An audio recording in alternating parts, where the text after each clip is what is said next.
Welcome back to the next of the series of videos, and we're learning Python 3 with me, your host, Mr. Baumgarten. Alrighty, so this is video number 3, and we will be looking at what's known as an if statement, which allows us to execute code, a sequence of functions or commands based upon whether or not a certain condition is true. But before I get to that, one little important piece of advice that I do want to give you. So presuming you have been following along and completing all the exercises for each chapter as I finish the appropriate theory lesson, but in addition to practicing the exercises, you should also be keeping a notebook or perhaps a Google Doc or Word document or something like that. Personally, I prefer the paper and pen notebook when I'm first doing this. But yeah, some kind of notebook of all the key commands and all the syntax of the various things that you learn each video. Because we've already covered two main commands, the input and the print function. And we've covered all the different math operators that are used for creating variables to do the addition, subtraction, multiply, divide, the two types of divide, the remainder and the exponent. And pretty quickly, each video we're going to be adding to this and adding to this and adding to this, and the level of complexity will continue to increase. And so, especially as you're learning a new programming language, having something that you can refer back to remind yourself, oh, it's been 3 weeks since I did a multiply. Can't remember what the symbol is. Let's look through my notebook. Ah, that's what it is. Okay, so that's why it's important to be doing that. So please do that if you haven't already been doing so. And if you do it electronically, if you're doing it in a Google Doc or something like that, I will be quite happy for you to share it with me. And so another way I can help monitor your progress and help you out as you go along. Right, with all that introduction out of the way, we are going to talk about if statements. So if you've done any programming before, then you should have a general idea as to how these work. Let's type one out and then I'll explain what's going on, shall I? So we'll start with what we're doing in the previous lesson, and let's get a number from the user. All right, type a number. And so if I print out that integer, whatever number I type in is going to get printed out. A very exciting program. So let's put in an if statement. And the way this works is I simply type the word if. And I want to know, perhaps, if A is equal to 42, let's print that was the magic number. Alright, so now if I hit play and I type in some strange number, we just get that number back. But if I run my program and I'll type in 42, that was the magic number will appear. So let's look at the code and see what's going on here. We have this two equal signs and then the number 42, and then we have a colon, and we have a little bit of indentation. Each of those are important in their own way. So the structure of an if statement, right? So we are asking the computer to resolve a question, and the question we are asking is, does the number inside variable called A equate to the number 42? And that's what the two equal signs means. So remember, we've already used one equal sign, and one equal sign is used to mean assignment. Right? So take whatever is in A, and if it doesn't exist, then it's empty already, and replace it with whatever we get from this user input. That is what one equal sign does. So it takes whatever this is and sticks it into A. Two equal signs, we're not changing the contents of A, we're asking if the contents of A matches the contents of 42. Then we end our question with the colon. So Python will be looking for that colon, and if it's not there, then it's not a valid if statement, because it doesn't know when you have completed the question that you're asking it to resolve. Once it sees the colon, then it will execute all the code that is indented by the same amount. So we have to indent our code, and that's how it knows where the optional bit of code exists. So if you remember when I ran that the first time and I didn't type 42, it just printed out our number, because that's what we're telling it to do here. The number was. All right, so if I run that and put in some other number, it just says the number was, because it will skip over all the indented lines if this question does not match. Only when the question does match, it will then run all the lines that are indented. But it will only run lines that are indented by the same amount. So if I hit print again, lucky you. All right, so that is indented by the same amount. So if I run this and I don't type 42, it just goes the number was. If I do say 42, it'll tell me that was the lucky number, that was the magic number, lucky you. All right, so if I was to unindent that, whoops, there we go. Oh, I just deleted that bracket. Okay, and I type something in. It's saying lucky you straight away because I've removed that indentation. If I want it to only run when it is equal to 42, I put that indentation back. And we'll see it doesn't run now, but it will run if I type 42. So the indentation is pretty important, and it is one of the things that will trip up beginner programmers the most, so please be aware of that. All right, what if I want to do, so that's the first thing, that's this basic structure of an if statement. We can now take it to the next level and say, well, if it's not equal to 42, I want to do something else. And there are a couple of different ways that I can do this. I can ask another if statement. If a exclamation mark equals, and that's saying if a does not equal 42. In this case, I can say, sorry, unlucky this time. All right, and so now only if a equals 42 will it print these two lines, and only if a doesn't equal 42 will it print this line. So if I run my code, type in a number, sorry, unlucky this time, and I type in 42, that was the magic number, lucky you, the number was 42. I can actually do this a little bit simpler, and that is because an if statement has also what's known as an else. So I can replace this part here, keep the colon, and just put in the magical word else. And so what this is saying is, if a is equal to 42, then run this, else, or otherwise, run this. So this piece of code will run if whatever the question, so the first level of indentation will run if the question is true, and the else will run if the question was false or not true. And that will behave exactly the same way. So I type in 42, it prints out the lines, that was the magic number, it prints out the line lucky you, it does not run the line sorry unlucky this time, and it does print the number was 42. Similarly, if I type in a different number, all right, does not print magic number, does not print lucky you, does print sorry you were unlucky this time. So that is a very useful little thing to know about. Now, what are all the different questions that we can ask it to do when we're comparing results? So here's another slide full of useful information that you're going to want to write in your notebook. So if a double equal sign B is asking, is A equal to B? And we've already seen that. We've already seen the next one, exclamation equals. Okay, if A is not equal to B. Then we have the greater than symbol. So if A is greater than B, we have the greater than or equal to.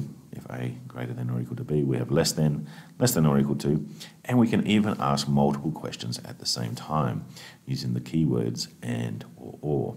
So if A equals 0 and B equals 0, then we'll run whatever our if statement code is. All right, so both have to be true. And then using the or, if A equals 0 or B equals 0, so that is an either. And one thing that beginner programmers seem to get stuck on quite a bit with those is I see students do things like this.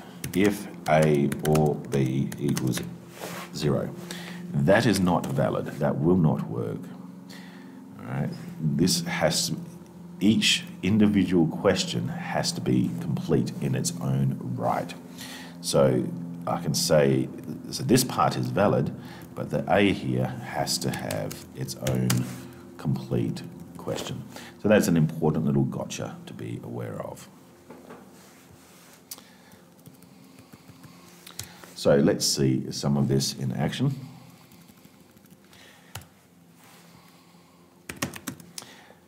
Let's type in two numbers. Actually, we'll stick with A for now. Okay. So if A, and sorry, force a habit to use the brackets there. You don't actually need the brackets when you're asking the question on your if statements in Python. You can, but you don't need to. If A is greater than 0, well, what do we know about that? Let's put in my column. Let's print. If A is greater than 0, then that just means A is positive. So I can say else A is negative. And hopefully you're catching what my little problem is in a moment. Print. Let's carry on. So we stop the indenting and it will just carry on with whatever else is next in our code. So now if I type in a number and I type in 5, it will say A is positive. If I type in a minus number, A is negative. But what happens if I type in 0? Okay, A is not greater than 0 because A is 0. And so it's going to say A is negative, even though 0 is not negative. Maybe we don't want it to treat 0 as positive or negative. Maybe we want it to be its own special case. Right. So how can I take all of that at once? Well, again, there's a couple of different ways. I could do, like my first demonstration showed, where are we? Right, I could do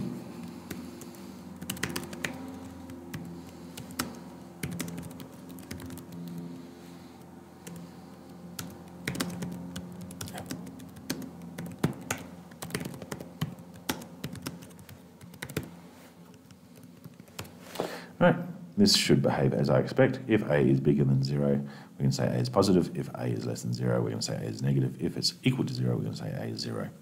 And if I run my 3 cases for this, 6, A is positive,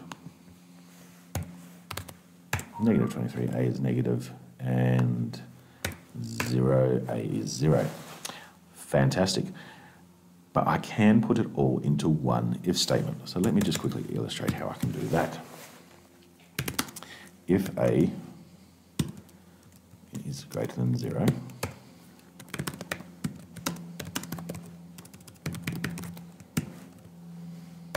all right, there is a thing known as elif, right, which is an abbreviation for else if.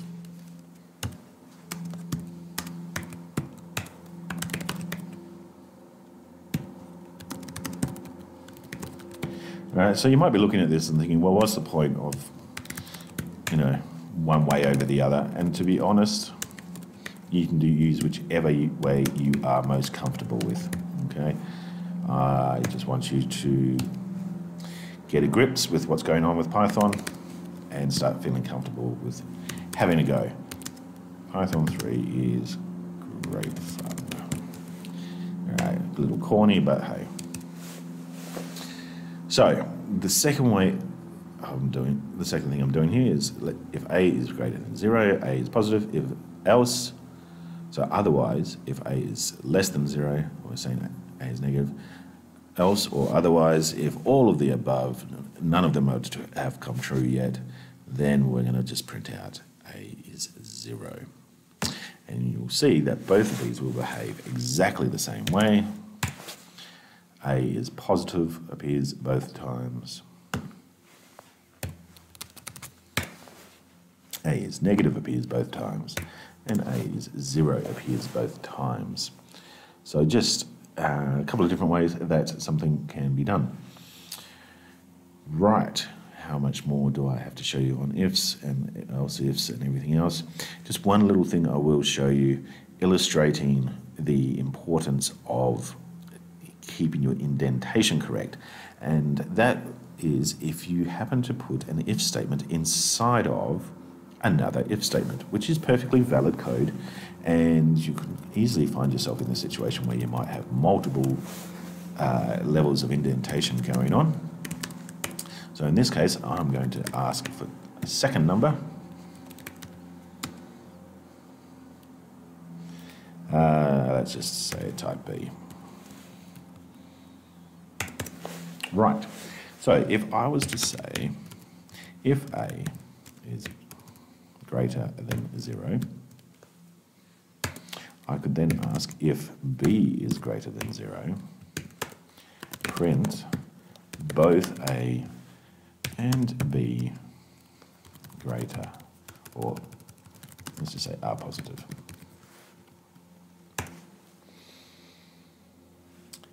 All right, and then else print A is positive, B isn't. All right. So let's take a look at what's going on here. This else is indented, so it applies as the fallback to this if question. All right. So if I type in a positive for A and a positive for B, we get both A and B is positive, as we would expect, because this one passes, we move in and we ask the next question, is B greater than 0? Yes, so both A and B are positive.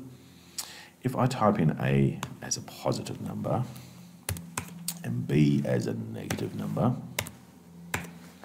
I get A is positive, B isn't. However, if I was to push that indentation back just those two little spaces, now it'll behave differently. All right, I used 3 and negative 4. Let's watch what happens. 3 and negative 4, and the program ended. Why did the program end? Because there's nothing here for it to do. All right, I can just, let's just put in a line, reached the end. All right, what was it, 3 and negative 4, reached the end. Okay, because A is positive, so it comes into this level of indentation, and the only thing happening here is we are asking if B is greater than 0, we're going to run that. But we're not saying what to do if B is not greater than 0. So it just aborts out. And now this else statement is actually attached to here. So this line will now execute if A is not bigger than 0. Let's test that. Let's put in a negative for A, and we can put in whatever we like for B, and that's when it's running this line of code here now. All right, so keep track of your indentation, because it will change how the program is run. Now, if we wanted to cater to all scenarios, I could have this else, which is now attached to that question about the B, and then I could also have another else here, which is catering for when A is negative or 0. All right, so now, so long as A is positive, B can be positive, and we get that. Oops. If A is positive and B is negative, we get that. And if A is negative, doesn't matter what B is, we're just going to say that A is negative. All right. You want me to complicate things even further? We're already 20 minutes into a video. Let me just quickly illustrate that this all could have also been replaced with the AND operator. All right, so I could just say if A is bigger than 0 and B is bigger than 0, both A and B are, A and B are positive. Else, if A is bigger than 0 and B is less than 0, A is positive, B isn't.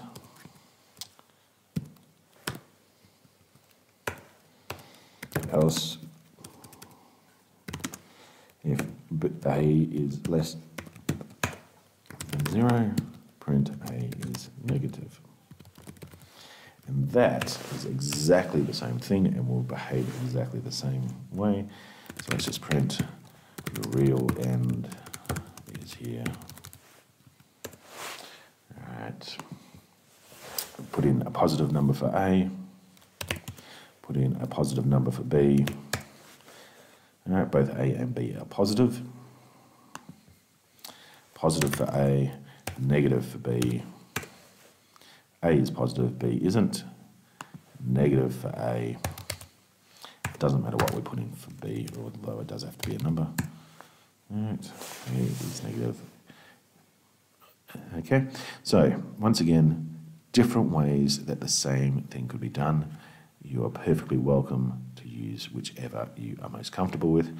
Please update your notes, and you can now do the Chapter 3 or Lesson 3 exercises in Replit for the if-else commands. So let's quickly do one together, since we are at a 22-minute mark already. All right, so 3.1, well, that one's completed. Let's move on to the next one. 3.2.